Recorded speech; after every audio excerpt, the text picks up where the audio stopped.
So, guys, thank you very much for being part of the show. I really appreciate it. Please like, share, subscribe if you've gotten to the end of this broadcast. Also, your time is very valuable, so thank you very much for spending it here. And um, I hope I can make change in your tabletop role playing experience. So, thank you very much, guys. I'll see you later. Oh, and thank you very much for being part of the show as we talked about Tenet, this strange inverted time um, sci-fi movie. I really appreciate everything that you guys had to say. Uh, but no, but it's, in all seriousness, uh, since we're starting the show backwards, we will have had talked about, we'll have had talked about the movie Tenet. Uh, Hey Drew, hey, what's going on? Someone else that loves the movie.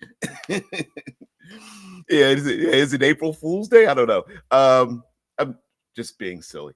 So we're going to take Tenet and we're going to rip it apart, put it back together again, and take from it elements from it, maybe the whole movie, and use it for our science fiction tabletop role playing experiences, and and also um, figure out how do we use time travel in tabletop role playing games. And I don't mean in the traditional sense, since the movie Tenet was filmed and portrayed in such a unique manner, uh, uh, a unique manner in such a way that it made people very confused. We're going to try to figure out how we can do that in our tabletop experiences as well. So, guys, thank you very much for being part of the show. Hey, guys. Also, for those who are not familiar with the show, who are maybe listening in, if you're able to participate live, and I go live 6 a.m. ish Eastern Standard Time, you can participate as well. You will actually be a co-host of the show. So thank you very much for being here, Drew. Drew says thanks for doing Tenet today when I can be part of it. And Caligula's Palace Live says end of this podcast. Is it April Fool's Day already? We're getting there anyway. Wow, I hadn't really thought about doing an April Fool's Day. We'll have to come up with something interesting. Yeah, Shitlord says, thanks. I had to go drink anyway. Like, yeah, it's over already. Cool. I can get started. All right, so Tenet. As a Nolan film, as heady as it is, it does have some of its detractors. And while we do, yeah, the end is the beginning in the end, or the beginning of the end of the beginning. T-shirt. Sounds like T-shirt time, right? Yeah. Yeah, I mean, maybe I should have. I'll have to get myself a Tenet T-shirt or something. Not that I've ever looked up one. So, the movie Tenet has some heady elements in it. It involves inverted time. It involves an algorithm, and it involves a protagonist. Strangely enough, it's a movie. I've seen a number of movies that have had MacGuffins, and you never know what the MacGuffin is. I've seen a movie where they had a briefcase, like in the movie Ronin, and they open up the briefcase and you don't know what's inside of it, but it's the MacGuffin. Everyone wants it. The same briefcase idea was used in a Quentin Tarantino movie. Open up the briefcase, a glow appears from the briefcase, alighting our actors' faces. You never know what's inside of it. There's a Mission Impossible movie with the rabbit's foot, and we never really find out what it is. This movie has a protagonist that never has a name. So yeah, in the movie there will only be tenants. Yeah, in this movie, our main character is never named. He's the protagonist. Strange to have a character that doesn't have a name. Oh, boom, boom. I had a bacon egg McGuffin this morning. Can you say egg McMuffin? Egg a muffin. You would only know that from the 80s. So, not only do we have our protagonist, our secret agent, who has to uncovers the secret of something known as Tenet and an algorithm. Side note for those who have seen the movie, apparently there are clues because of inverted time, there are clues in the beginning of the movie that actions have started already that are going backwards in time, that happen during the midway towards the end part of the movie that is revealed to us at the beginning of the movie.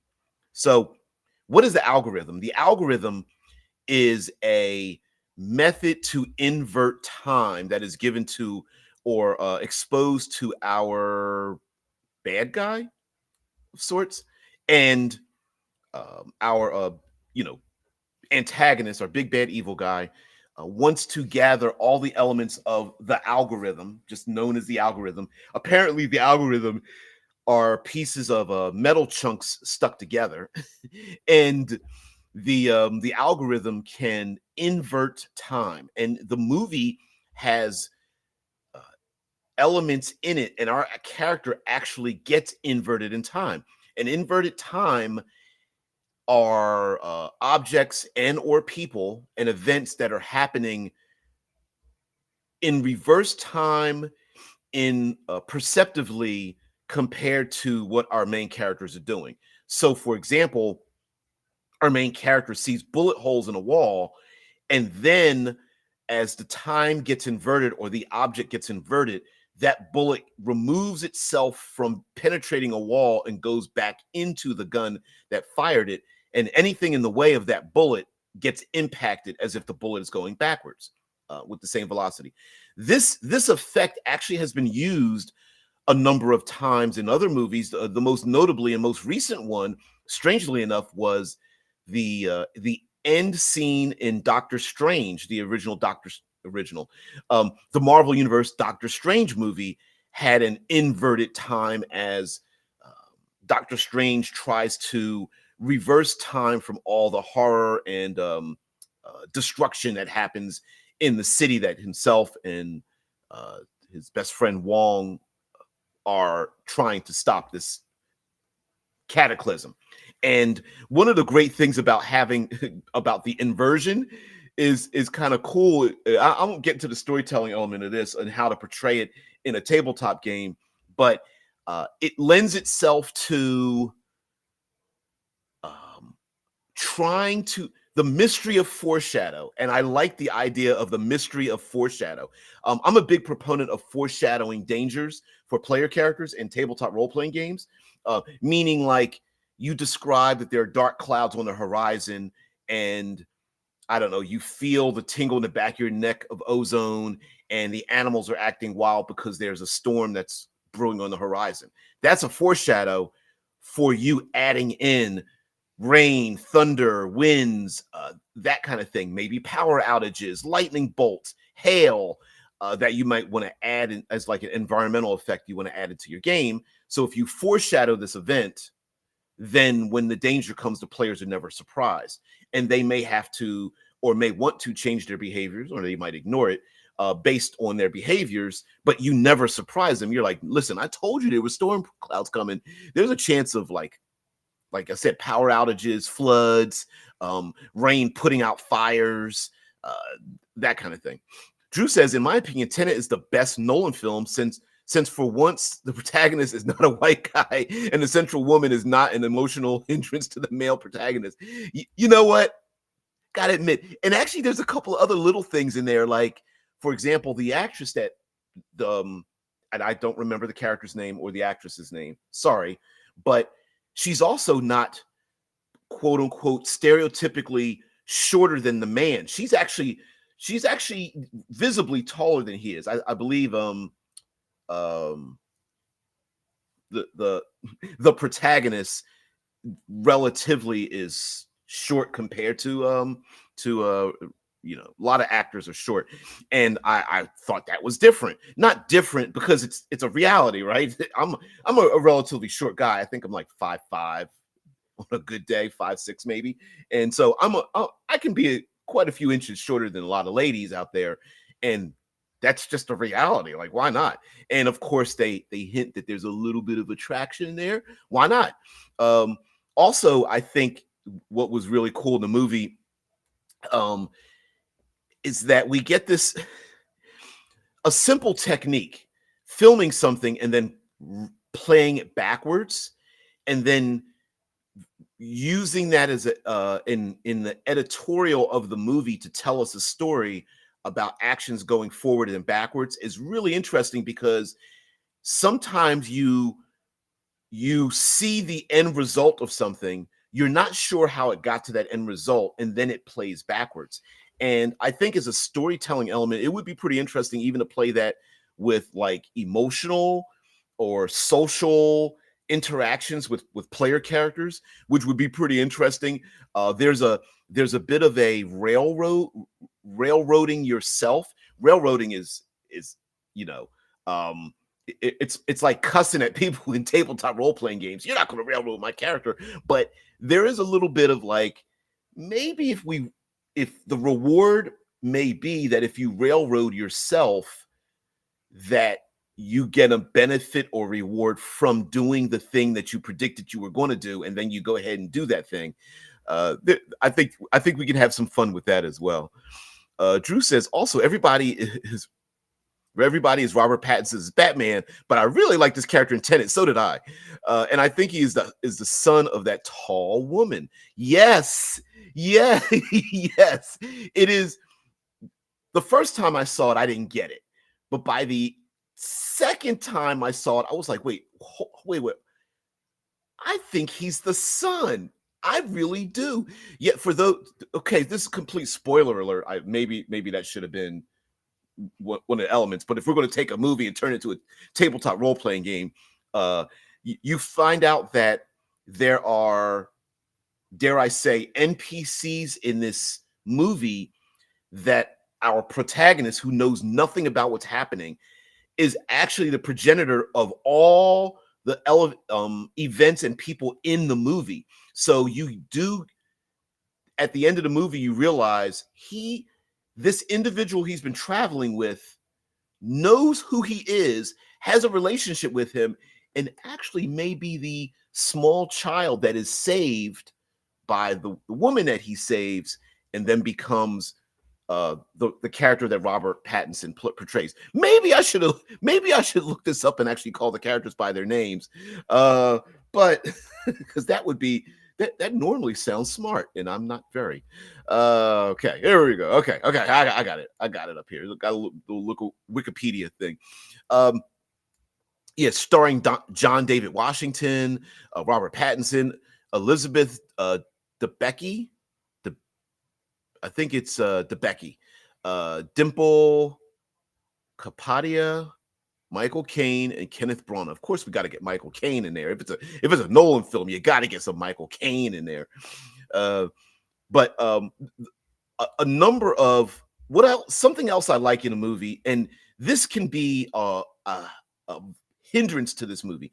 What I like in this movie, and I have to bring this up again, recent airing of a television show, it's up to the 3rd episode now, Shogun, is that they don't explain much.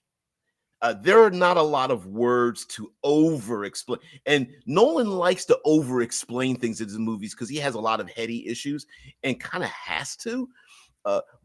But there's some elements in the movie that are unexplained. So yeah, names are so unimportant in film. It's all about spycraft. When it comes to spycraft, does the name really matter? We all know it's a lie, right? So there really is no need to know the protagonist's name, because it's just going to be a lie anyway, including the fact that he is recruited into the Tenet program when he tries to kill himself. Yeah. The protagonist retrieves an artifact, but his team is captured and tortured. He swallows a suicide pill, but wakes up to find it was a fake, a test that only he has passed. He is recruited by Tenet, a secretive organization that brings him on with objects inverted. A secretive organization that briefs him on objects with inverted entropy, that move backwards through time. With his handler, Neil, Neil, he traces them to Priya Singh, an arms dealer in Mumbai. Now, let's get into some of the gaming aspects, because this movie has a number of exotic locations and interactions with objects and things. And something when it comes to time travel, I felt like this movie was very unique in displaying time travel, especially on a very personal level. And uh, one of the devices that are used in the movie is something known as the turnstile. And the turnstile, we think of this as going into a train or subway, and you pass through a turnstile, a one-way trip, basically, to get into you show your pass card, or you slide your card, or you ding the button and you go through, but you can't go backwards. But the turnstile is like a revolving room, and when you go into the turnstile, it allows you to invert yourself or objects from forward in time to backwards, or backwards in time to forward. And it's pretty interesting when you see our characters interact with others who have gone through the turnstile, and now they are in inverted time. And you see our protagonists going forwards in time, as at least perceived the way we are, and inverted objects and vehicles and things are moving, and then we get to see what happens when they are uninverted. Drew says, yes, Nolan has a tendency to exposition, and I think it is also neat that in Tenet, the useless exposition is often barely audible. As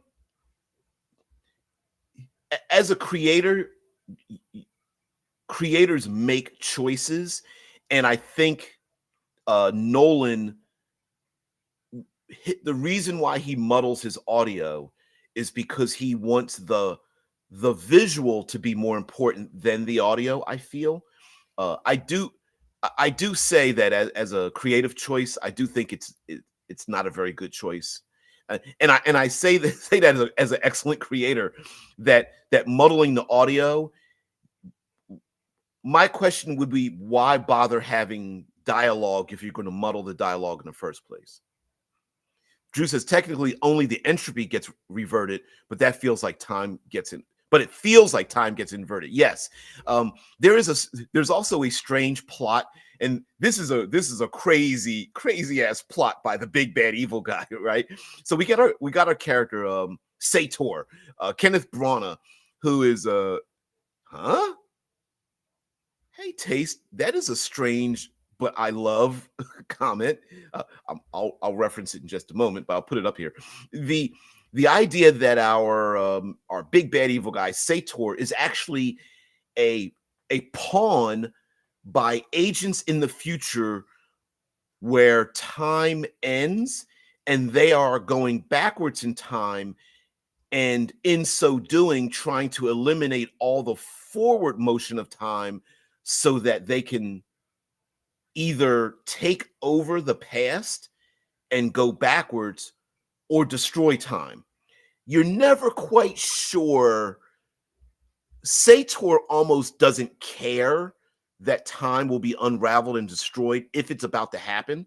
But there are agents in the future, whether it's an organization or whatever, almost as if Tenet is a small part of a bigger plot that is revealed at the end of the movie, which is actually said by Neil um, when he reveals the true identity he has, the relationship he has with our protagonist, and says, "Oh, the pincer move and Tenet and everything." He's like, "You're the one that created the Tenet organization in the future. Like, you're the one that is starting this. This is just a small part of a larger pincer move, and but there must be an enemy that is our perceived future." Really strange but I like the idea that somehow life or time or whatever unravels.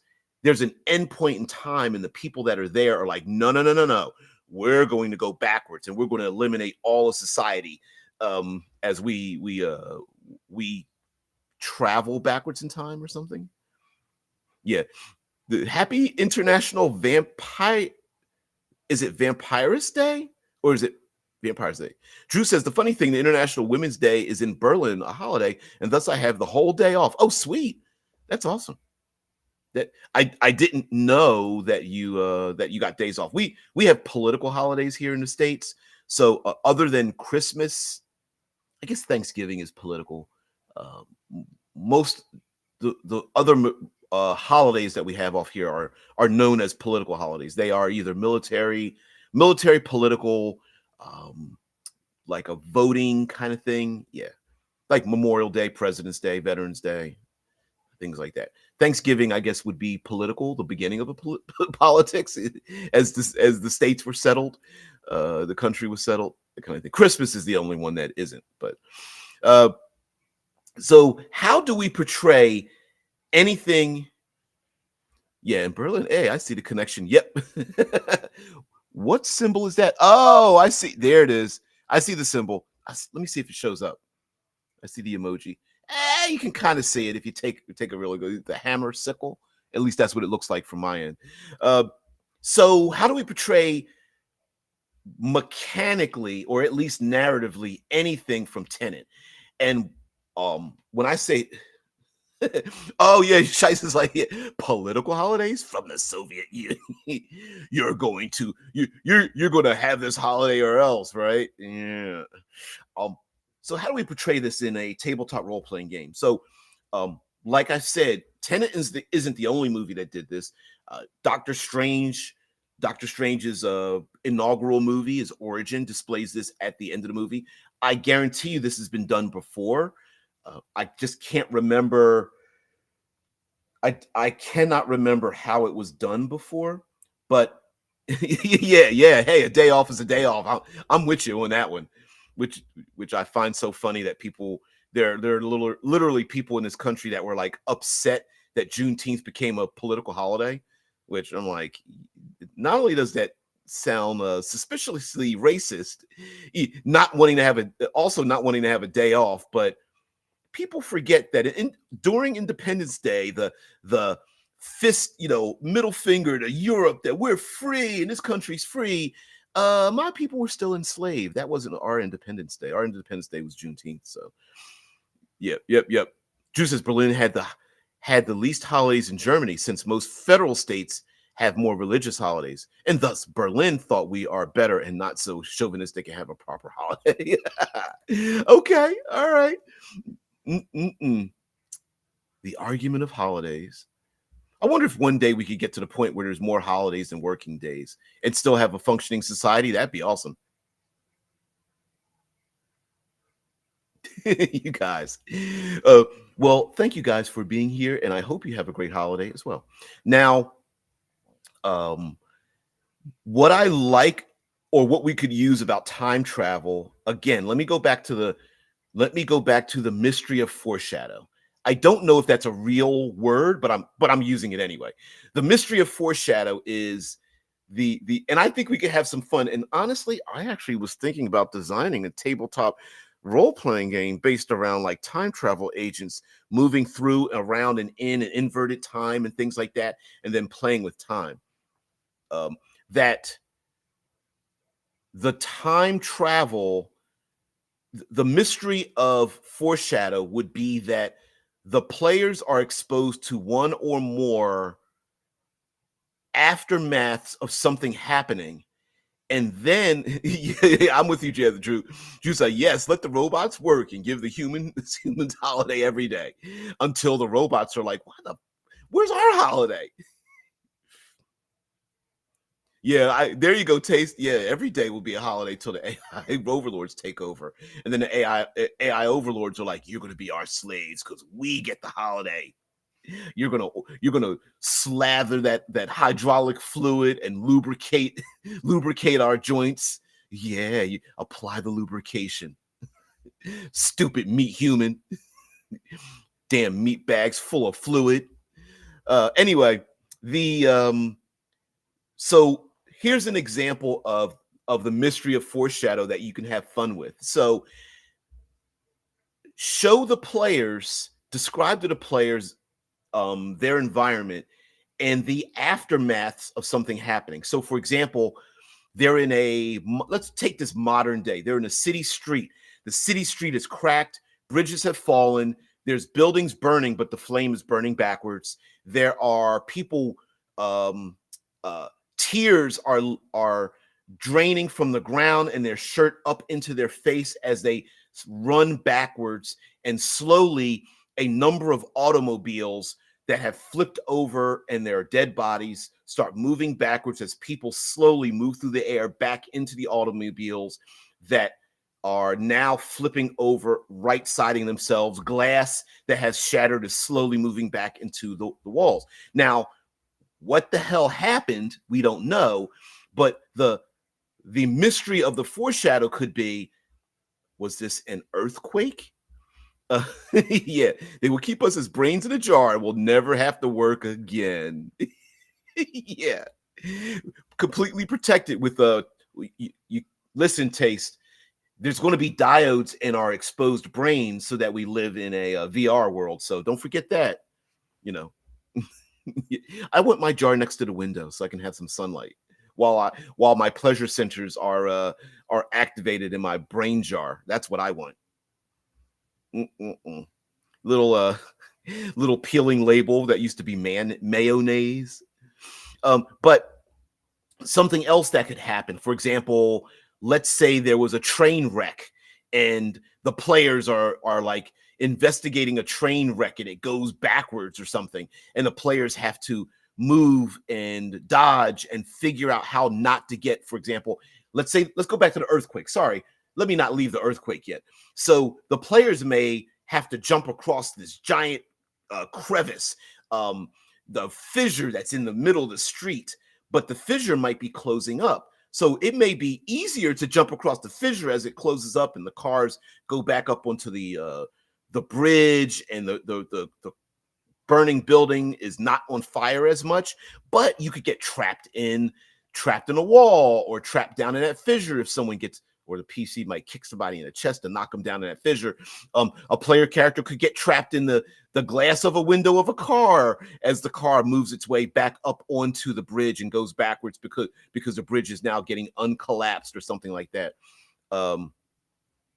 Oh, you guys talking about your overseas thing. You guys have to bring up these subjects when we have the subject as the subject for today.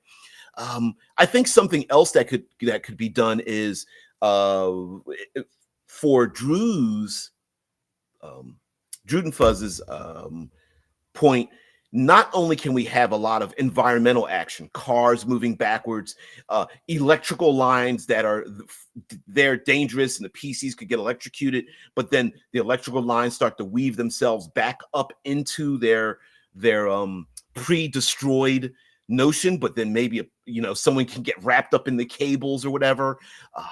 That crumbled wall that a PC is trying to scale over top could be moving backwards, pushing the PC into the wall, or an adversary as well. If you kick them in the chest and throw them into the wall, as the debris grabs them by the chest and throws them back into the wall, their arm and leg and face is halfway sticking out of it. Things like that would be pretty interesting. Also, the players may, because they are going, the players may or may not be in inverted time. One side's inverted, the other side isn't. That the players may not want to harm individuals who may be moving backwards through time, say NPCs and people in a crowd, because they are here to protect them. So, for example, the car that falls and the people that have died in the car wreck, when it goes backwards, they know their lives will continue. So they may, there may be a danger of an NPC wanting to shoot an inverted bullet or something into one of these innocent people, that when the car goes backwards in time, the bullet impacts their body. And so now it's like, no, don't do that. Now the inverted bullet is inside of them, which is going to cause a car wreck, which is going to make them wreck in the first place.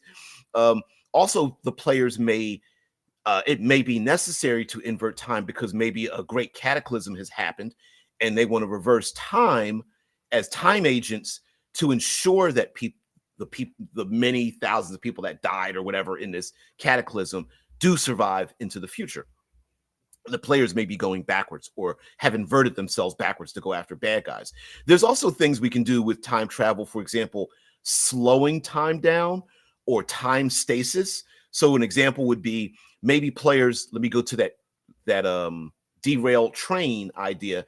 Maybe an entire adventure, like a one shot, or hell, a 3 or 4 shot happens on a train or an airplane that's about to crash, but the players are moving in such moving so out of phase with time that they're able, for example, to climb on, run along, and scale the inner workings and outside skin of a derailing train or car wreck or falling plane, but the players are, according to their perceptions, everything is moving hyper slow, but outwardly it look from my mundane perception, it's just a blur. So the players might be like let's say there's a car wreck or something, and like the car they're in like T-bones someone else, but the players literally climb out of the slowly cracking window and walk along the skin of the car as the front end of the car crumbles, but the players are like pulling their guns out and shooting at enemies that are like in a bus that's slowly flipping over on its side or something. Yeah, you could have a whole fun, weird, for me, I love the environmental effects of it, shifting and turning as well. Drew says if you play with time, you can have the death of a character be less problematic since just because they died in one scene doesn't mean they can't still play the character. Exactly, right? Like, how cool would it be for the players to be like these time agents? So I'm using Tenet as a background of like, what if Tenet is a time agency and the players arrive somewhere and the mission is, guess what? All you guys died. And you're like, oh man, we got to investigate our death, right? How did I die? Was I poisoned or shot? Was it an explosion or whatever, right? And then they go backwards in time to figure it out. That would be very fun too, to literally unravel who killed you. And then the PCs are like, I always thought it would be fun to call them docs agents, meaning like the PCs avoid paradox. So there is no problem with paradox because they're docs agents. Yeah, Caligula says time travel. I thought the whole point of Obsidian was to keep out of silly stuff. Well, we're talking about the movie Tenet, and technically, Obsidian Star has, because of the data cores, it does have a this really shouldn't exist element to it, and so if you really wanted to add something in it like wormholes, time travel, chaos theory, black holes, things like that, you can. Yeah, Drew says, don't forget the data cores that allow for a breach of the natural laws. And of course, the idea of the data laws. Woo, the idea of the data cores is it both gives us an excuse to break the natural laws of reality and then make those same laws of reality like come slamming down on the people using them. So it's like honestly, it's a meta excuse to introduce something and then take it away. So yeah.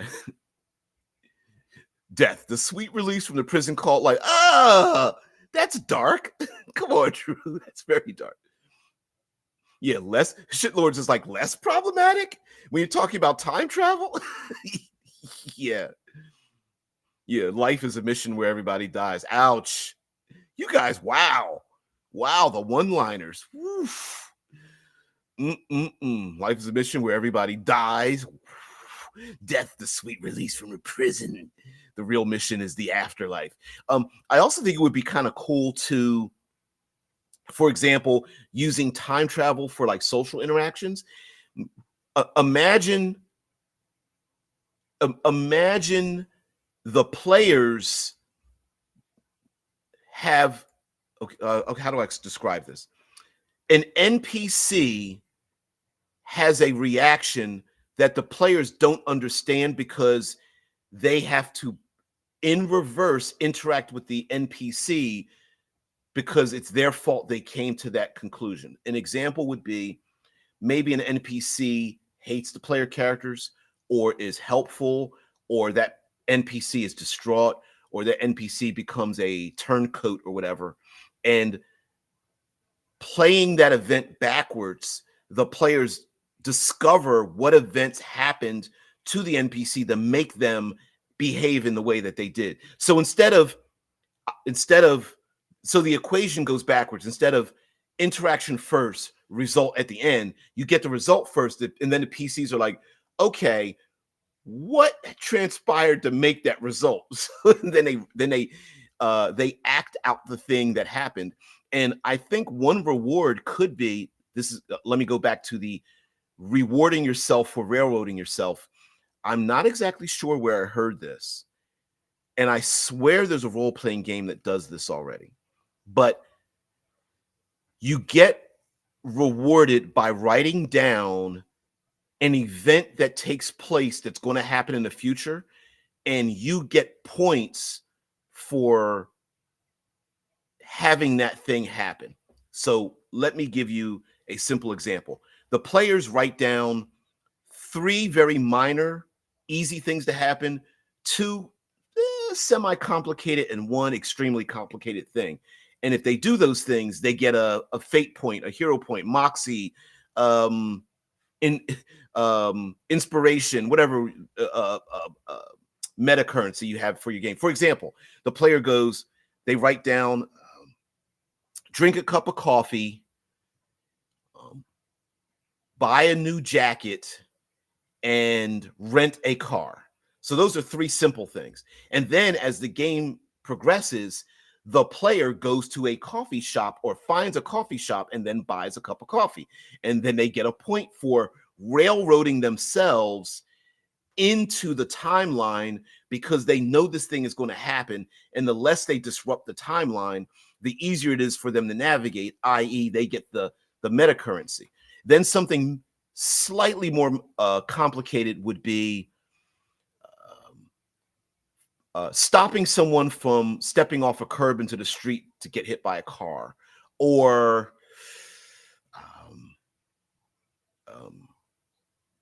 I don't know, finding a homeless person and giving them some money. That's not really complicated. I'm trying to think of something even more complicated. Oh, using a restroom to do the proverbial I heal or stitch up my own wound in a dirty restroom somewhere with like needle and thread or hot honey or whatever, the classic, I take my dislocated shoulder and pop it back into place, or I take the needle and thread and do my self-surgery in a dirty restroom or something. Well, that implies that the player character maybe got stabbed or shot or wounded enough, which implies that there was some kind of danger that they had to get themselves from, which also implies that they can't go to a hospital or they don't have resources, at least nearby, which means, so, oh, you're so bad, Drew. The afterlife life is like the cake. It's not a lie. The cake is good. It's just empty calories. I like cake. I kind of like it. Now, something super complex, I don't know what super complex would be. Like the player predicts that they're going to have 12 seconds over a, I don't know, atomic weapon device that's about to explode, and they're sweating and they're trying to disable it or something. And then what the game master could do is assemble all of those divergent things, mix it together, and then make a story out of it. And I think that would be kind of fun. Yeah, finding homeless people to give money to, farming for karma points. Yes. Hey, can I make people homeless and then give them money? Could you imagine somebody trying to game the game? Doing farming like a video game, like, I'm gonna burn that building down and make all the people leave it. Now they're homeless. Can I give them some money now and get some points? Yeah, stitching your wound with dental floss, the classic, right? Oh no. No, taste. The afterlife is where real living begins as a zombie servant to the vampire masters. I had to say it like that. Sorry, it just lent itself to that. So, something else that I think would be fun with time travel would be to, yeah, exactly, right? Yeah, dude, that's what the government does. Yep.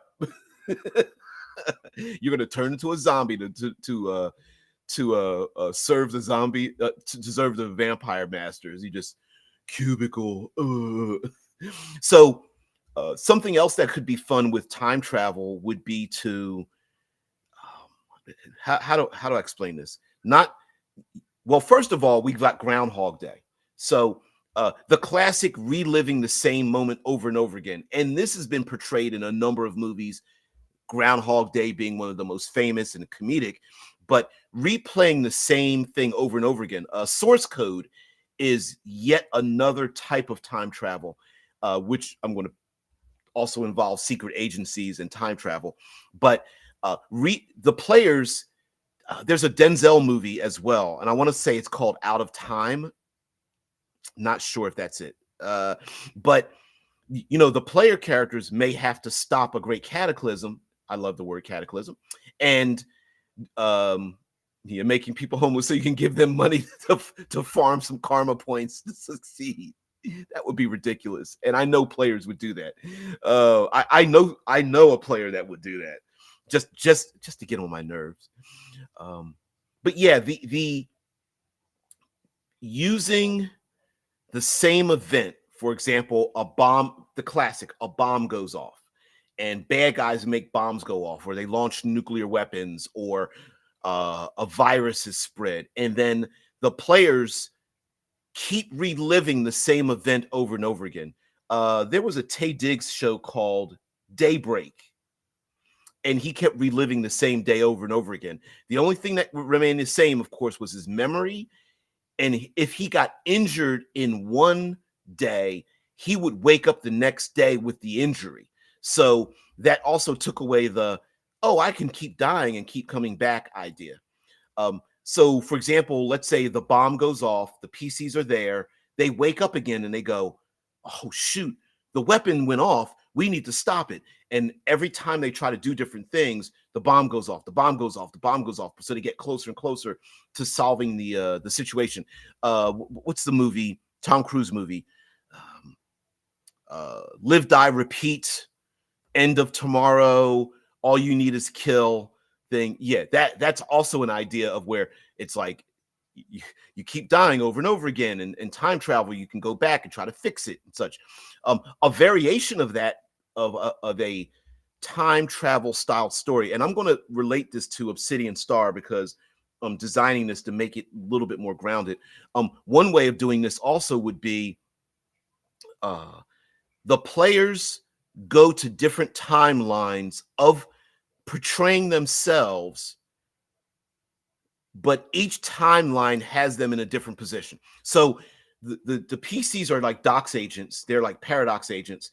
And in one timeline, the player is a very wealthy, powerful corporate head honcho. In another timeline, they're homeless. And in another timeline, they're a professional sports person. And in another timeline, they are a serial killer. And in another timeline, they're just a bus driver. Right. Yeah. Drew. Edge of Tomorrow, Live, Die, Repeat. I wish they used the title Live, Die, Repeat. Because it tells you the movie without giving away the entire movie. Taste of But says, making people unalive so they can find redemption in true death. That's the best way to earn karma. Karma, smiley face. Yeah. With little vampire teeth and a little bit of blood. Yeah. Edge of Tomorrow. So, yeah, you can have a lot of fun, I think, with time travel if we just think about it. For example, serial killer in a DBJ chat, your ticket to fame. No, thank you. Although maybe I could assemble a online space for serial killers and then get rid of them. Hey, you're all invited. Big squads go around the world going after those people. Anyway, you made me forget. Don't make me forget the forgetting thing of the forgetting. Yes, you made me forget Caligula's. Damn it. Oh, it was on the tip of my tongue. Talking about time travel and using it as a storytelling method. Yes, Blades in the Dark. Okay, so we got to bring up Blades in the Dark. BITD. So in Blades in the Dark, they have a mechanism known as a flashback. And a flashback isn't as complicated as people make it out to be. It's just a narrative way of making a skill attempt. So one skill attempt could be I walk up to the guard and I try to persuade, intimidate, seduce, whatever, deceive the guard to let me pass. Another way of doing it is I walk up to the guard. I would like to flash back to 3 days ago where I met the guard previously in a tavern and bribed, cajoled, blackmailed, threatened, um, got leverage on this guard leading up to today. Both events are exactly the same. I'm going to use a charisma, persuasion, social interaction die roll to get what I want. Now, the success and failure to that, if I go up to the guard and say, you better let me in or else, and I fail in my intimidation check, the guard hits the alarm and I go, damn it, and I maybe shoot the guard or run away and the alarm goes off. Or 3 days ago, I intimidated the guard and said, hey, listen, I know you have a gambling debt and I can pay off your gambling debt and you can take this money and pay it off, or I let everybody know and you're going to lose your job and you're going to let me in. All you need to do is let me pass. And I fail that die roll. Well, when I walk up to the guard today, the guard sees me and goes, you're not going to hold that over my head. Boom, it hits the alarm. The exact same thing happens, right? It makes it more difficult. So flashbacks aren't as difficult as we think they are.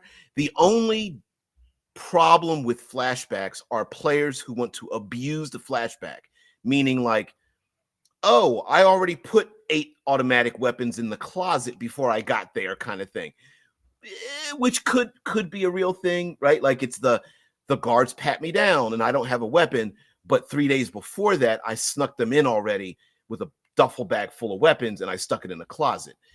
Would you let your players get away with that? Maybe. A player that goes, oh, and I already stuck an atomic weapon behind the driver's seat of the big bad evil guy. It's like, nah.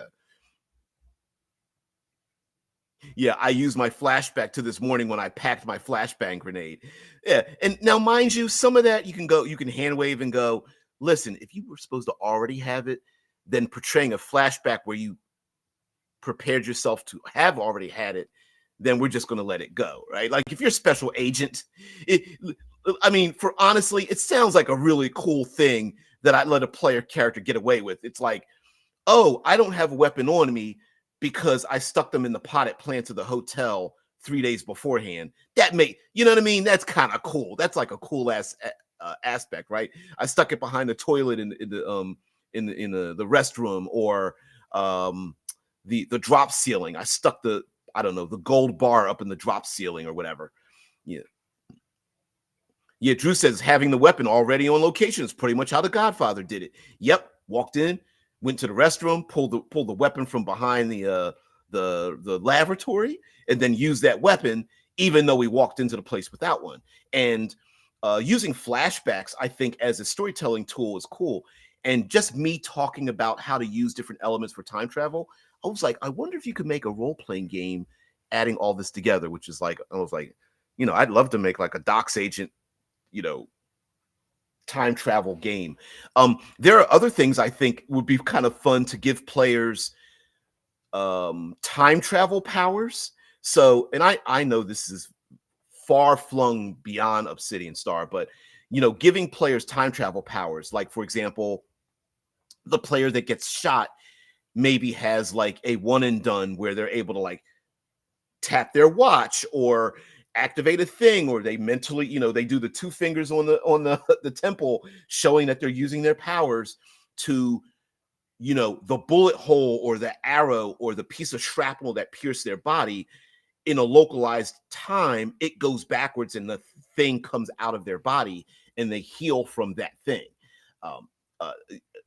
The player is able to drop a stasis device on the ground, which puts a globe around them and maybe some minions. And when that globe goes around them, to them, time is moving normal, but all time outside of it freezes. So there's maybe like 2, 3, 4 rounds of combat, but everybody else is frozen in time. And then the PCs are like, I'm going to attack, boom, boom, boom, attack, boom, boom, boom, boom. And then they kill the person, and then the globe drops. Or what's something else? Oh, they can stasis freeze something distantly. Like maybe there's the bad guy throws a grenade, and they stasis the grenade, and the grenade is halfway exploding. So it's just this like a fiery ball with shrapnel coming from it, but it's frozen in the air. And then everyone's like, everybody get away, duck. It's gonna go in 3, 2, 1 heartbeats. Hold on. And then they drag maybe an injured NPC away, or maybe the person actually grabs the half exploded grenade and, I don't know, pushes it over a lake and then hides behind cover, and then the grenade explodes or whatever. What else? I still like the idea of using the environment where the environment is slowly moving or going backwards through time, and the players are able to do things like, have a martial arts punch in the throat kind of fight on the skin of a airplane that's slowly falling out of the sky, but it's falling so slow that they're able to actually have a fight on the skin of the plane as it really slowly comes out of the sky.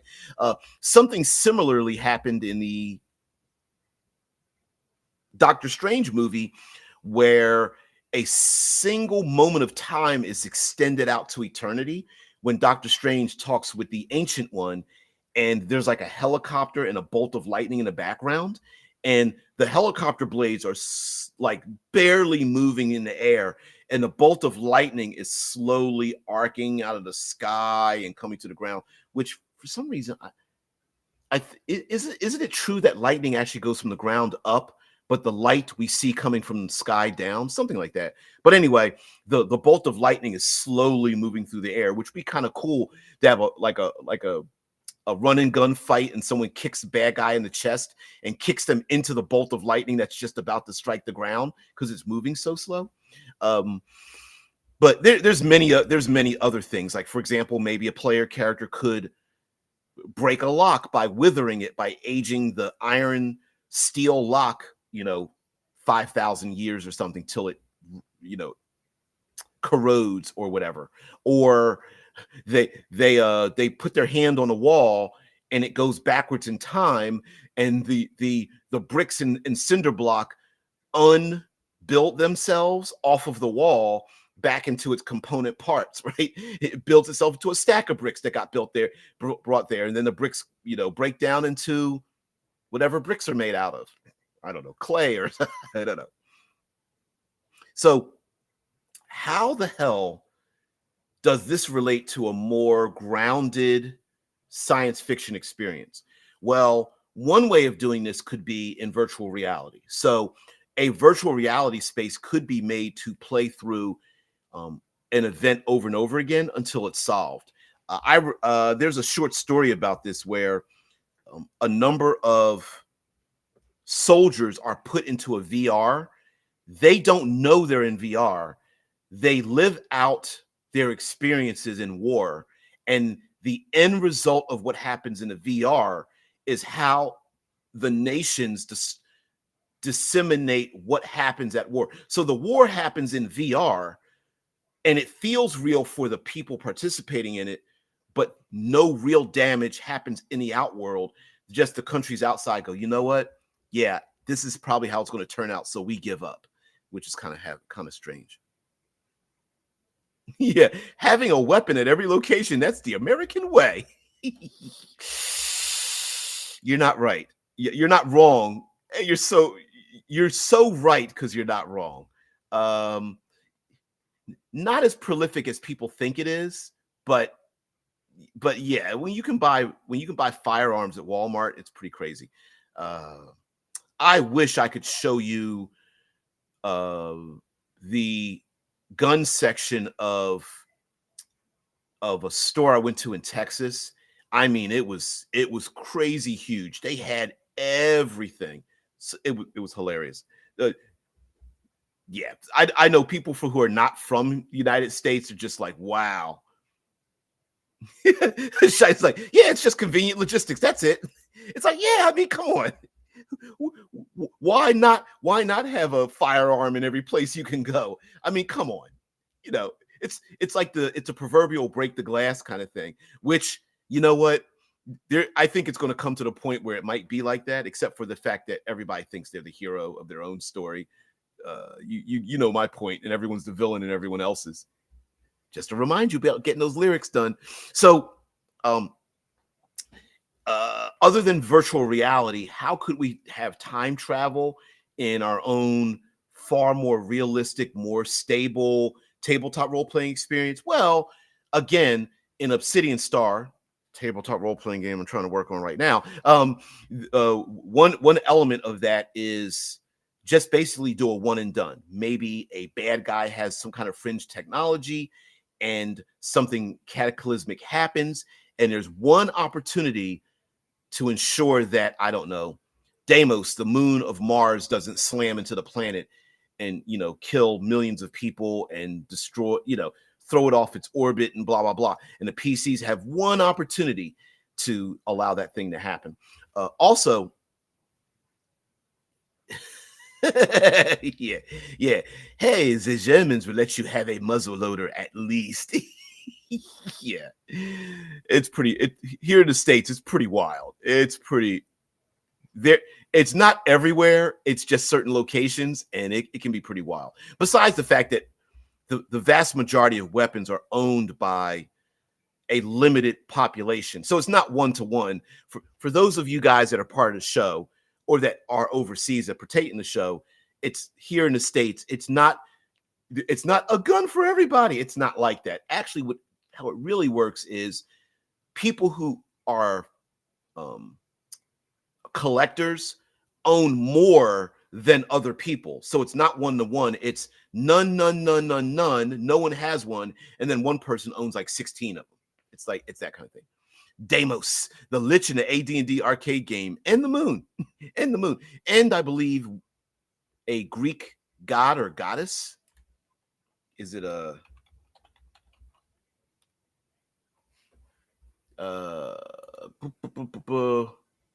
Deimos and Phobos were the gods or personified spirits of fear. Deimos represents terror and dread, while his brother Phobos was panic. Ugh, I did not know that. I like that. I did not know that. I know this is a little bit on the nose, but I always thought it would be a good idea to have the I'm breaking off into Obsidian Star here. Hard segue. I always thought it would be cool to have the environments of the astral bodies, the astro bodies in our own solar system have the flavor of what they're named after. So, Taste of Balance is awesome Greek lesson. Yeah, I wonder, like, for example, if 200 years from now, we settle Mars, and in my own head, I call it my own head canon because it could be different in your game, even though I'm creating Obsidian Star. Mars is settled. Let's say there are, I don't know, 1.5 billion people living on Mars. Like, it's really settled. And the moons are settled as well. Why would the moons are based off of fear and panic, represents fear, dread, panic. The two moons of Mars, why would they be that way? Like, what kind of society would be placed on the moon of Mars? Like, is it a prison world and everyone's scared? Is it the home of a like warlord or something that has dominated this moon, and the authorities that are on Mars have had a hard time? There's been 3 military excursions to get them removed off of this moon, but they haven't. And everyone that lives there lives in fear because there are these underground cities that are, I don't know, like why would one be fear? Maybe some AI factory has placed like high acceleration engines on it, like cicada thrusters. Anyway, they put thrusters on the moon and are threatening, like, hey, if you don't do what we say, we're literally going to push the moon into Mars, and they're using some, I don't know, some contragravity, electromagnetic, um, whatever. Like, is it that kind of thing? Or is it a society of people who have gone here that live in a virtual reality and they're all plugged into a system that they can't unplug themselves from, and they're living out their worst nightmares? Or it's a quarantined moon, and everyone that suffers from the genophile virus that spreads everywhere. It's a genetically altering virus that just cannot be stopped due to genetically manipulating our DNA far too much. And now they live on the moon, and it's this fearful place. And to keep these people away, they send them there like the old leper colonies. But they live. I don't know, but I wonder. And then listen, we've got hundreds of moons in our own solar system. This is before we make artificial habitats. I wonder. Like, for example, I believe it's around either Neptune or Uranus. The moons are named after characters in Shakespeare, and I was leaning towards having the moons be centered around the arts, because if they're named after Shakespeare, maybe they're also, the politics are based on Shakespeare's plays, which happen there. And yes, it is extremely on the nose, but also having a tropish thing be on the nose is also an easy way to remember a thing, right? Like us talking about the moons of Mars, Deimos and Phobos, as being, what is it, fear? Deimos is fear. Deimos represents terror and dread.